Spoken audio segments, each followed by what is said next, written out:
कोनिचोड़कोस तो कैसे आप सभी लोग होप सभी लोग अच्छे होंगे। सो गाइस आज मैं एक्सप्लेन करने वाला हूँ would you even fall in love with a pervert as long as इससे क्यूटी एनिमे का एपिसोड नंबर 4।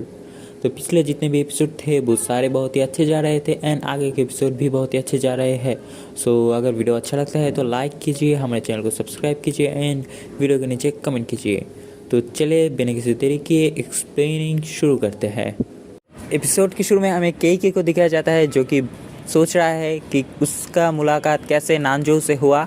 एक दिन नानजो क्लास में रो रही थी जो कि एक बहुत ही गुमसुम सी लड़की थी एंड वो रो रही थी क्योंकि उसे एक लाइब्रेरियन बना दिया जा रहा था, लेकिन वो ऐसा बनना नहीं चाहती थी कि इसका वजह तो तभी पता नहीं था। एंड उस लड़के को रोते हुए देखकर केकी अपना हाथ उठा लेता है, मतलब लाइब्रेरियन बनने के लिए।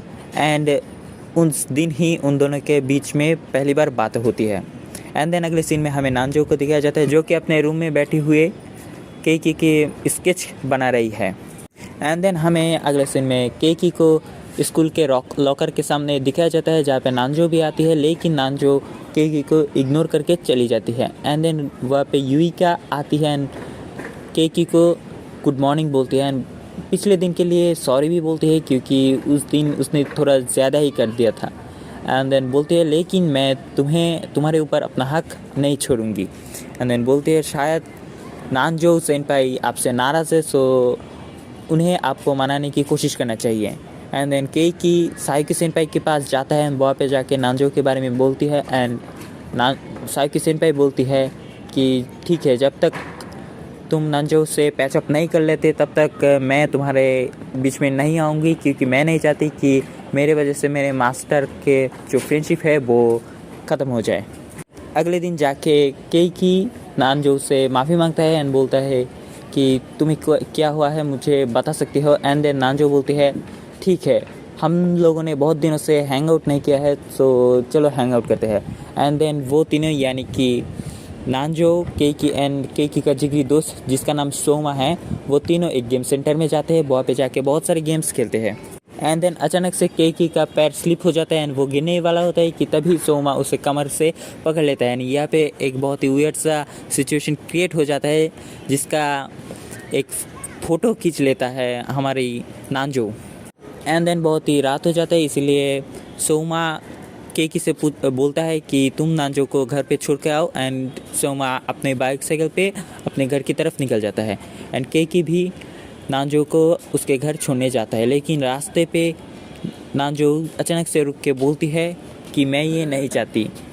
मेरा मतलब है हमारे बीच अभी जो फ्रेंडशिप है वो मुझे बुरा नहीं लगता, लेकिन इसके ये मुझे उतना अच्छा भी नहीं लगता। मैं जब हैंग आउट की बात कर रही थी तब हम दोनों के बारे में बात कर रही थी।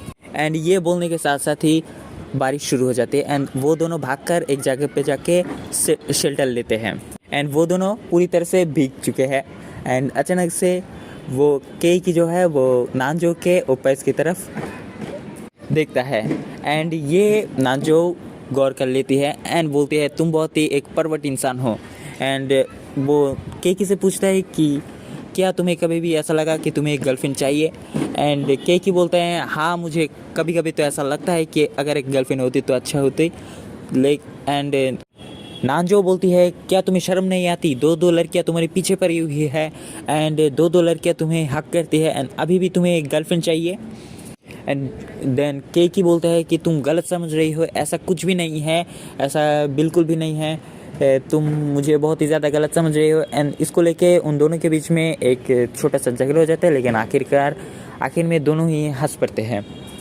उसके बाद केकी जाता है उन दोनों के लिए कॉफ़ी ख़रीदने एंड आके देखते हैं कि नानजो जो है वो अपने मोबाइल पे सोमा का एक पिक्चर देख रहा है, फ़ोटो देख रहा है।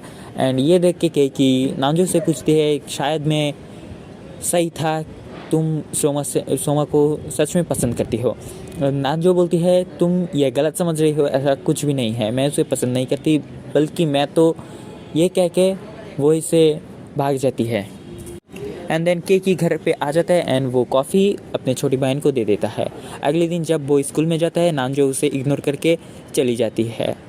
एंड घर पे जब केकी आता है तब देखता है उसके जो छोटी बहन है वो उसके कमरे में एक वो वाला दोजिनशी मांगा मिल गया है उसे। एंड ये देख के केकी बहुत ही डर जाता है, लेकिन उसकी छोटी बहन बोलती है कि डरो मत, मैं कुछ भी नहीं करूँगी। एंड फिर उसकी छोटी बहन उसको एक लैप पिलो देती है एंड बोलती है कि शायद तुम्हारे एंड नानजो के बीच में झगड़ा हुआ है, तुम्हें उसे मनाना चाहिए। एंड केकी पूछे वो कैसे मैं करूँ। एंड उसकी छोटी बहन कहती है कि तुम्हें कुछ भी नहीं करना है, सिर्फ जाके थोड़ा सा अप्रोच करना है। एंड यही वो करता है। अगले दिन जाके नानजो को बोलता है कि क्या तुम जागी हुई हो, उठो वरना मैं तुम्हारे ऊपर को ग्रैब कर लूँगा। एंड नानजो से उठ के चली जाती है, लेकिन केकी भी उसके पीछे पीछे जाता है एंड उसका हाथ पकड़ लेता है एंड बोलता है कि तुम मुझे इग्नोर नहीं कर सकती, मुझसे बात करो, क्या हुआ है। एंड नानजो बोलती है मैं बहुत ही फ्रस्ट्रेटेड हूँ एंड इसके वजह हूँ सिर्फ और सिर्फ तुम। मैं हर रात तुम्हारे बारे में ही सोचता हूँ एंड इसके सिर्फ और सिर्फ एक ही वजह है, वो है तुम। एंड केकी बोलता है अगर मैं ही इसका वजह हूँ तो फिर मैं ही इसे सुधारूँगा, तुम जो भी बोलोगे मैं वो ही करूँगा। एंड नानजो बोलते हैं क्या तुम सच कह रहे हो, तो फिर डेटिंग शुरू करो वो। एंड देन केकी मन ही मन में सोचता है शायद नानजो ही वो सिंड्रेला है। एंड अगली पल में नानजो बोलती है कि तुम सोमा को डेटिंग शुरू करो, यानी कि उसके जिगरी दोस्त को उसे डेटिंग करने के लिए कहा जा रहा है, जो कि बिल्कुल भी पॉसिबल नहीं है। एंड वो नानजो से पूछता है मैं क्या जो सुन रहा हूँ क्या वो सच है। एंड देन नानजो उसे एक फुजोशी बड़ा किताब निकाल के दिखाती है। फुजोशी का मतलब अगर आपको पता नहीं तो मैं बता देता हूँ कि फुजोशी का मतलब है दो लड़कों के बीच में रोमांस। एंड इसका मेन दो प्रोटेगनिस्ट है हमारे केकी एंड शुमो। एंड इसका जो राइटर है वो है हमारी नानजो। ये एक बहुत ही पॉपुलर फुजोशी मांगा है जो कि नानजो लिखती है। एंड वो बोलती है एंड देन केकी बोलता है कि अब तक जो भी हुआ वो सब ये फुजोशी मांगा के लिए था। तुमने उस दिन रोया, तुम उस दिन रोई एंड देन उस दिन तुम मुझसे बात नहीं कर रही थी एंड उस दिन मोबाइल पे सोमा का जो पिक्चर फ़ोटो था वो देख रही थी, सब कुछ इस मांगा के लिए था। एंड नानजो बोलती है हाँ यही था, मैं सिर्फ अपना मटेरियल देख रही थी एंड सब कुछ ये मांगा के लिए ही था। एंड मैं तुम्हें दूसरे लड़कियों के साथ नहीं देख सकती, क्योंकि अगर तुम दूसरे लड़कियों के साथ घूमोगे तो मुझे अपने मांगे के लिए स्टोरी नहीं मिलेगा, इसलिए तुम सोमा को डेटिंग शुरू करो। एंड इससे बहुत ही ज़्यादा गुस्सा हो के केकी बोलता है ऐसा बिल्कुल भी पॉसिबल नहीं है एंड वहाँ से चला जाता है। अगले सीन में हमें केकी को उसके स्कूल के लॉकर के सामने दिखाया जाता है एंड वो लॉकर खुलता है एंड इस बार भी उसके अंदर एक इन्वॉल्व है जिसके अंदर एक फ़ोटो है। एंड ये फ़ोटो वही फ़ोटो है जो कि किसी ने खींच लिया था जब वो सायुकी सेनपाई के ओप्पाई के बीच में से वो चाबी निकाल रहा था। एंड ये देख के वो तो बहुत ही ज़्यादा चौंक जाता है।